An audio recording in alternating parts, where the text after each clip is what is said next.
Hello, vloglings. Turn around, it is time to do a vlog today, and that's what I'm going to do now. Turn around, it is vlog time. I can't even think of words that rhyme. That rhymed though. Hey, what's up? Well, you know, I just realized I need to turn off the water on the flowers I just turned on.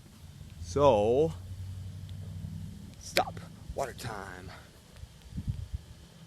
That was a twist on MC Hammer. Here it is. Okay, yeah, the sprinkler system should be going, but due to mental laziness, it hasn't been set onto an automatic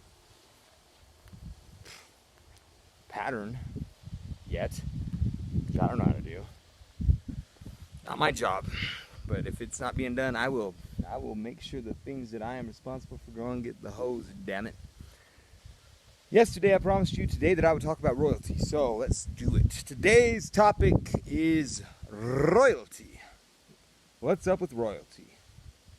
Not something that's as big of a deal these days, except for in the tabloids and on, like, you know, People magazine and you know, what's that damn show that's like the tabloid show? I can't remember, but like they all go crazy in the studio talking about gossipy shit. You know, y'all know what I'm talking about. It's on late at night. They made a sports one. I think they're all douchebags, but it's still entertaining nonetheless. That is the state of royalty today. Mostly fodder for gossip. I don't know if they have any real power.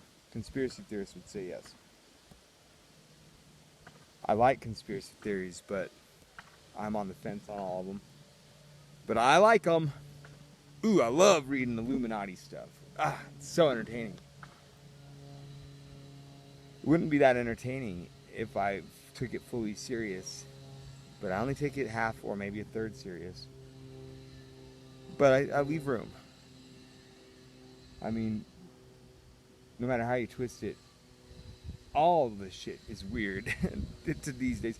Nothing makes sense. Nothing. Royalty. The idea of one person making the decisions for everybody. It's a great idea if that person is like an excellent person. Just cream of the crop, like uncorruptible. Who comes first to mind in Great Kings? But of course, King Arthur. The King of Kings, you know, like everybody loved him. He believed in equality, hence the Round Table with the knights. Made Camelot the father of Britain. Wasn't even corrupted in the end. Of course, he was betrayed, which brought him down, by his most trusted friend, Lancelot, and his beloved wife, Guinevere. Of course, there is the problem that Arthur is a legend who ascended to power by pulling a magical sword from a very stubborn stone, whose most trusted advisor was the most famous wizard of all time, Merlin,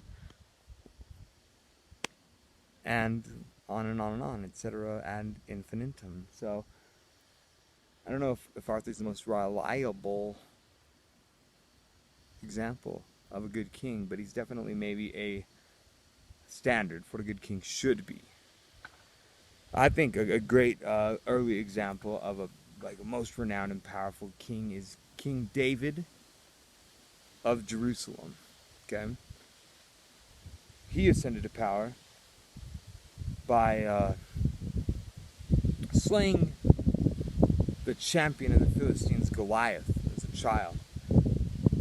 The word Goliath has come to be literally equated with the word giant. David slayed him with just a simple slingshot. And through that became the most beloved king of the Israelites. The most fought over city on earth, Jerusalem, is named for the city of David. The problem with kings is the idea, and something that's really been observed over and over again, that power corrupts, and absolute power corrupts absolutely. And David, most beloved king, is no exception. Even he was vulnerable to this, and David fell mightily because of Bathsheba.